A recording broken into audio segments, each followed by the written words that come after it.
देखो, मैनिफेस्टेशन कोई जादू नहीं है, ये कंप्लीटली सोच, भावना और कर्म का तालमेल होता है। इसको मैंने बहुत रिसर्च की है और इसकी मैं पूरी एक सीरीज बनाने जा रही हूँ जिसमें 25 टाइप ऑफ मैनिफेस्टेशन है।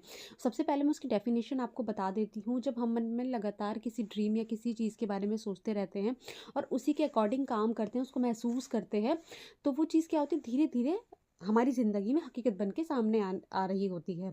तो वो हमारे कर्म, हमारी सोच की वजह से, हमारे माइंडसेट और हमारे बिहेवियर की वजह से है वो। ये कंप्लीटली माइंडसेट और बिहेवियर का ही खेल है, कोई मैजिक, कोई जादू ये नहीं है। ये काम कैसे करता है? ये ऐसे करता है जब हम किसी चीज़ के बारे में बार-बार सोचते हैं, ठीक है? फर्स्ट वन इज़, और उसे सच मानकर महसूस करते हैं, क्योंकि मैनिफेस्टेशन का नियम ये कहता है कि आप अगर टीचर बनना चाहते हो तो आप ये महसूस करो कि आप टीचर हो, उसी की तरह बिहेव करो, उसी की तरह ड्रेसअप हो। ये मैनिफेस्टेशन बोलता है, तो वही चीज़ हमें करनी होती है। सेकंड वन होता है कि और उसी के अनुसार हम फैसले लेते हैं और दिमाग जो है उसी दिशा में काम करने लगता है। सबसे इम्पॉर्टेंट चीज़ है इसमें आपका कर्म, काम, मेहनत, पेशेंस, ये सारी चीज़ें जब मिलती हैं तब मैनिफेस्टेशन होती है, ड्रीम ट्रू होता है, ये सारी चीज़ें होती हैं। इसमें इम्पॉर्टेंट कुछ पॉइंट होते हैं। देखो, 25 तरह की मैनिफेस्टेशन है, वो एक अलग चीज़ है, फिर भी इसमें कुछ पॉइंट हैं जो मैंने बहुत ही रिसर्च करने के बाद इनको खंगाला है।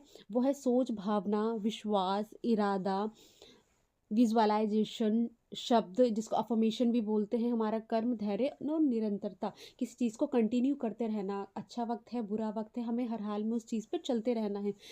इसको, ये मैनिफेस्टेशन की डेफिनेशन है।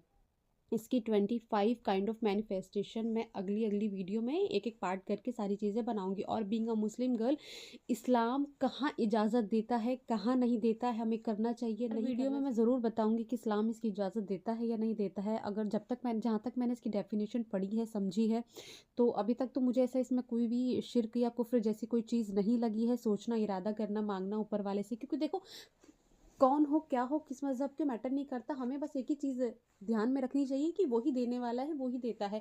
आप किसको फ़ॉलो करते हो, कोई फ़र्क नहीं इसको पड़ता है, क्योंकि देखो, पूरे पूरे ब्रह्मांड में एक ही शक्ति है जो ब्रह्मांड को चला रहा है। जब ब्रह्मांड नहीं था तब भी वो था, अब भी है, और जब सब कुछ ख़त्म हो जाएगा वो तब भी रहेगा। तो एक वही शक्ति है। वो कौन है, सब उसको अपने मज़हब के अकॉर्डिंग उसका नाम लेते हैं। हम अलग लेते हैं, आप अलग लेते हैं, ठीक है? तो अभी तक डेफ़िनेशन में तो मुझे नहीं लगा है कि कुछ इसमें कुफ़्र या शिर्क जैसी कोई बात है। अच्छी चीज़ है, आप किसी चीज़ को सोच रहे हो और उसको ज़हन में रख रहे हो, उसके अकॉर्डिंग काम कर रहे हो, तो ये तो ठीक चीज़ है। आगे जब हम इसकी टाइप्स पढ़ेंगे, इसके प्रकार पढ़ेंगे और उस पे जब मैं सारी वीडियो बताऊँगी, तो जहाँ-जहाँ मुझे कोई प्रॉब्लम लगेगी तो मैं ज़रूर उस चीज़ को शेयर करूँगी, ठीक है? और वीडियो अच्छी लगी हो तो लाइक करो, शेयर करो, और आगे की सारी जानकारी के लिए, अच्छी-बुरी बातों के लिए, कुछ अच्छा लगा हो, कुछ बुरा लगा हो, उसको उसके लिए कमेंट करें। देखो, आपका और मेरा ओपिनियन कंप्लीटली अलग हो सकता है, which is very healthy and okay. अगर कुछ भी आपको लगता है कि आपको अपनी राय देनी चाहिए या जहाँ मैं गलत हूँ वो बताना चाहिए, तो ज़रूर आप मुझे कमेंट करिए इस बारे में। Okay, bye, stay tuned.